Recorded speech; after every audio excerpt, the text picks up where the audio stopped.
White Trash Talking.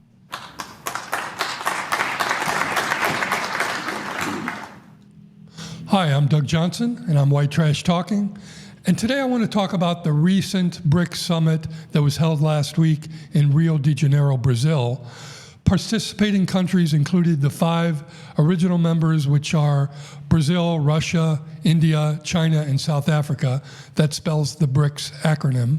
Plus the 5 newest members, which are Egypt, Ethiopia, Iran, UAE, and Indonesia. Some of the topics covered were climate and the environment, AI and technology, health and social development, peace and security, global governance reform, and trade and financial cooperation.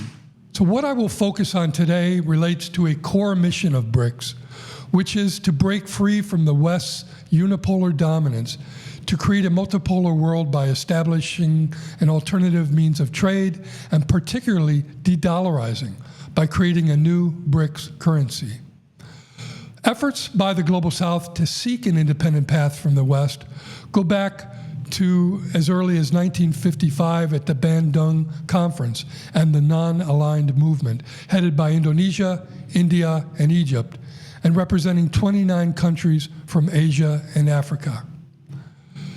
The non-aligned movement faded as the Global South was integrated into the U.S.'s global economic order and subjugated by U.S.-controlled IMF and World Bank.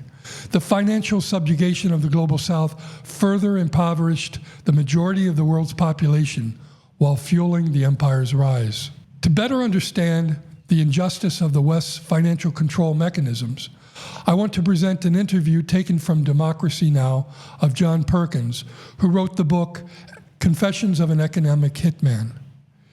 Here is John Perkins. Over the past 30 to 40 years, we economic hitmen have created the largest global empire in the history of the world. And we do this, there's many ways to do it, but a typical one is that we identify a third world country that has resources which we covet. And often these days that's oil, or it might be the canal in the case of Panama. In any case, we go to that third world country and we arrange a huge loan from the international lending community. Usually the World Bank leads that process. So let's say we give this third world country a loan of $1 billion. One of the conditions of that loan is that the majority of it, roughly 90%, comes back to the United States to one of our big corporations, and those corporations build in this third world country large power plants, highways, ports, or industrial parks, big infrastructure projects that basically serve the very rich in those countries. The poor people in those countries and the middle class suffer. They don't benefit from these loans, they don't benefit from the projects, and in fact often their social services have to be severely curtailed in the process of paying off the debt.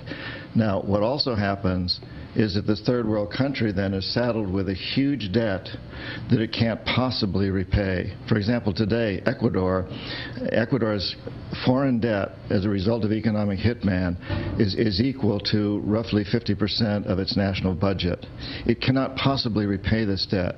This is the case with so many third world countries. So now we go back to those countries and say, look, you borrowed all this money from us, and you owe us this money, you can't repay your debts, so give our oil companies your oil at very cheap costs. And in the case of many of these countries, Ecuador is a good example here. That means destroying their rainforests, destroying their indigenous cultures, and that's what we're doing today around the world, and we've been doing it. It began shortly after the end of World War II. It's been building up over time until today, where it's really reached mammoth proportions, where we control most of the resources of the world. And I was chief economist of a big consulting firm in Boston. I had 50 people working for me, PhDs, MBAs. I was doing work that macroeconomics in college had taught me was good work to do. It's all a scam. What we have here is a world empire that's controlled by a very few men, who I call the corporatocracy. And these are the heads of the big corporations, the big banks, and government. This system is built on the assumption that leaders like Torrijos are corruptible. and they are all over the world for the most part. When one stands up to the system, as Torrijos was doing, it's not only a threat in his country like Panama that we're not going to get our way there, but it also may be seen as setting a very bad example for the rest of the world, that once one leader stands up. And at that time, there was another leader standing up, too, who was the president of Ecuador, Jaime Roldos. And they were both standing up to the U.S. government. They were both standing up to the oil companies and the economic hitmen. Both of these men were assassinated by what we call the jackals, CIA-sanctioned assassins. Just a couple of months before that, they had done the same thing to Jaime Roldos, president of Ecuador. He stood up to the U.S. oil companies. We economic hitmen couldn't get through to him, and his helicopter blew up. He was setting a precedent that the oil companies couldn't stand, because throughout the world they were exploiting all these countries, as they still are. When the economic hitmen and the jackals both failed, then the last line of defense that the United States, the empire, uses these days is the military. We send in our young men and women to die and to kill. Here we are, 5% of the world's population, reaching out like a great octopus and sucking in 25% or more of the world's resources. But it's not really 5% of the world's population, the American people. 1% of the American population owns more of the material wealth than 90% of our population. So it's that 1% that are the corporatocracy that are sucking all this in, and the rest of us are supporting it through our taxes, through our purchases, through our silence. One could argue that countries don't have to borrow money from the IMF or the World Bank. And while that's true, you should consider that the people of the country are not the ones making the choice. Rather, it's the leaders. And these leaders may have been installed as U.S. puppets, and they're installed for the purpose of making these kinds of corrupt deals. Or it could be a leader who simply succumbs to U.S. pressure to either make the deal and become personally wealthy or die. And the country's poor people, as John Perkins points out, are the ones saddled with the debt, and who suffer austerity measures and structural adjustments that are imposed on their economy, and which divert money away from the social programs and safety nets when they default on the loans. Now I want to present Ben Norton, host of the Geopolitical Economy Report, who links the BRICS push for de-dollarization with decolonization. This is what Ben Norton says. BRICS has become one of the main platforms pushing for global de-dollarization. In fact, at the BRICS summit, Lula, the Brazilian president, called for de-dollarization.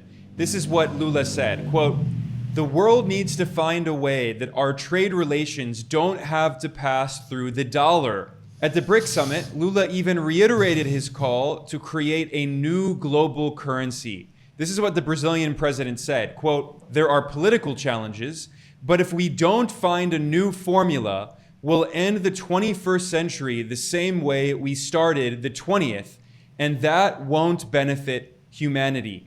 Another point they discussed was strengthening the contingent reserve arrangement, the CRA, which is not as well known as the BRICS Bank, the New Development Bank. So the idea behind the CRA and the NDB is that BRICS created these organizations to truly serve the needs of the global South, and they don't have conditionalities. They don't have economic and political demands, and they don't impose structural adjustment on countries that are borrowing from them, which is why they are seen as important alternatives in the global South. BRICS is not just about de-dollarization. This is about something much bigger. This is about decolonization.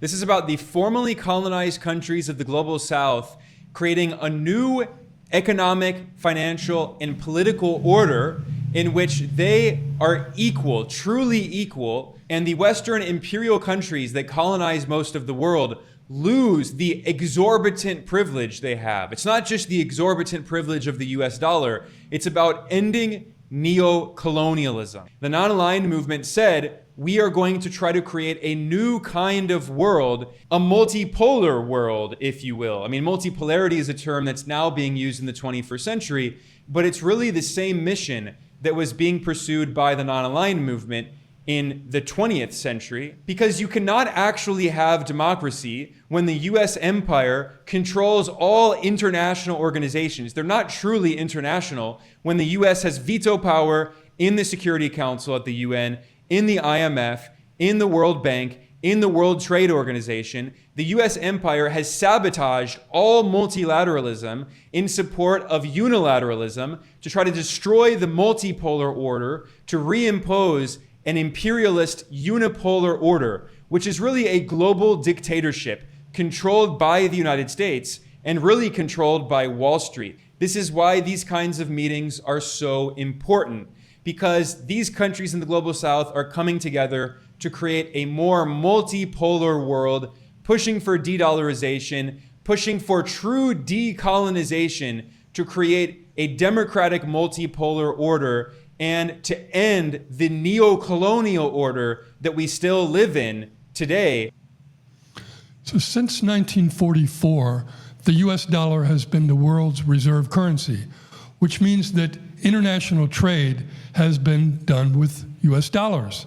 This gave the US what's called exorbitant privilege, as it could, unlike other countries, print more money without spiking its domestic interest rates. And I want to show you a chart that shows the effects of losing the US dollar reserve currency status. So without the dollar as the reserve currency, they would have weakened US leverage over the IMF and World Bank. There would be less demand for IMF loans due to alternative institutions such as the new development bank of BRICS. Structural adjustments would become less enforceable.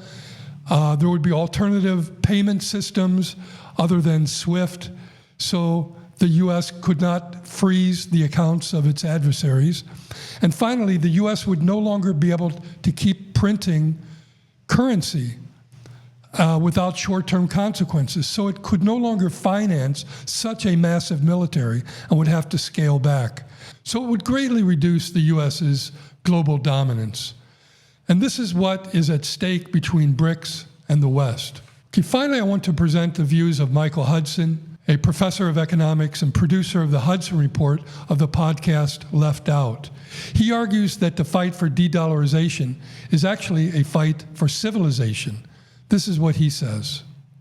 This is a fight for civilization described as American control, the American ability to control every other country's economic surplus and send it to Wall Street and the financial sector so that the 1% can grow against the 99%. And if the 1% has to sacrifice American manufacturing, American industry, at least it'll have the military industrial complex, and it will have basically the financial support that somehow you can make even more money as an economy collapses. If you're a financier, then you can make from a growing economy. The global South countries are going to realize that they cannot survive. They cannot have any government social investment, and they can't have any alternative to austerity if they pay their dollar debts. And China and Russia and Iran and their allies can say, well, you don't have to depend on the American and European markets anymore. We'll be your market. If you don't have to pay your dollar debts, you can trade with us. Of course, you will have a balance of payments deficit with us, but we're going to have a BRICS bank that will enable to fund your balance of payments deficit. And until you have the ability to grow and create your own economic surplus so that we can all trade amongst each other as equals. That is, to Americans, the devil. That is hell. That is independent from Americans. So the Americans would sanction the Global South. The Global South will then say the era of colonialism is over.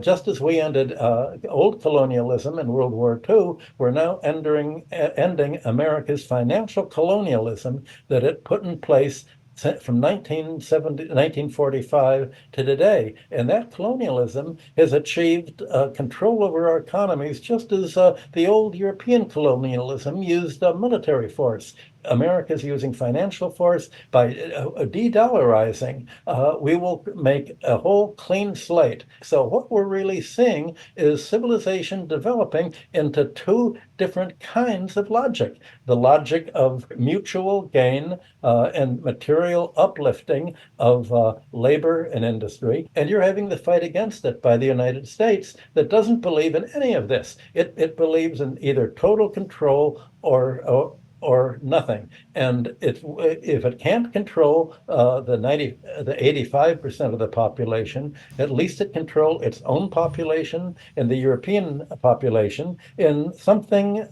near to financial fascism.